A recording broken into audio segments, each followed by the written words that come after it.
വിദ്യാഭ്യാസം സമൂഹത്തിൽ എന്തൊക്കെ മാറ്റങ്ങൾ ഉണ്ടാക്കുമെന്നും അത് സമൂഹത്തിന്റെ പുരോഗതിയെ എങ്ങനെ സഹായിക്കുമെന്നും മുൻകൂട്ടി കണ്ട രാഷ്ട്രീയ നേതാവ് CH എന്ന ചുരുക്കപ്പേരിൽ അറിയപ്പെടുന്ന CH മുഹമ്മദ് കോയ 1927 കോഴിക്കോട് അത്തോളിയിൽ ജനിച്ചു. ഇന്ത്യൻ യൂണിയൻ മുസ്ലിം ലീഗിന്റെ സജീവ പ്രവർത്തകനായി രാഷ്ട്രീയ ജീവിതം തുടങ്ങി. കേരളത്തിൽ മുഖ്യമന്ത്രി പദവിയിലെത്തിയ ആദ്യത്തെ മുസ്ലിം സമുദായ അംഗം കൂടിയായിരുന്നു അദ്ദേഹം.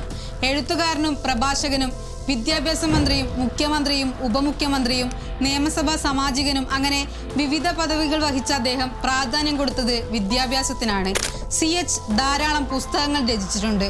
വിദ്യാഭ്യാസ വിപ്ലവത്തിന്റെ അടിത്തറ പാകിയത് CHന്റെ നേതൃത്വത്തിലാണ്.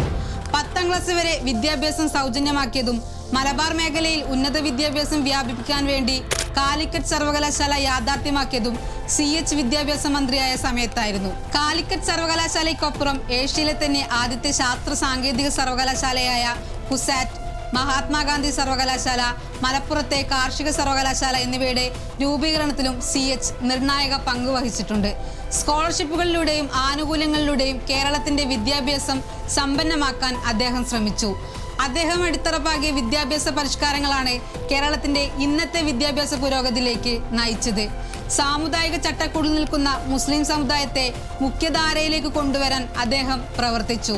മലപ്പുറം മണ്ഡലത്തിൽ നിന്ന് 1979 ഒക്ടോബർ 12 കേരളത്തിന്റെ 10ാമത്തെ മുഖ്യമന്ത്രിയായി സത്യപ്രതിജ്ഞ ചെയ്ത് അധികാരമേറ്റെങ്കിലും 1979 ഡിസംബർ 1 രാജിവെച്ചു. വിദ്യാഭ്യാസ വിപ്ലവത്തിന്റെ നായകനായ കേരളത്തിന്റെ സാമൂഹിക വിദ്യാഭ്യാസ മേഖലകളിൽ വലിയ മാറ്റങ്ങൾ കൊണ്ടുവന്ന ദീർഘദർശിയായ നേതാവായിരുന്നു CH. 1983 സെപ്റ്റംബർ 28 56-ാം വയസ്സിൽ അന്തരിച്ചു.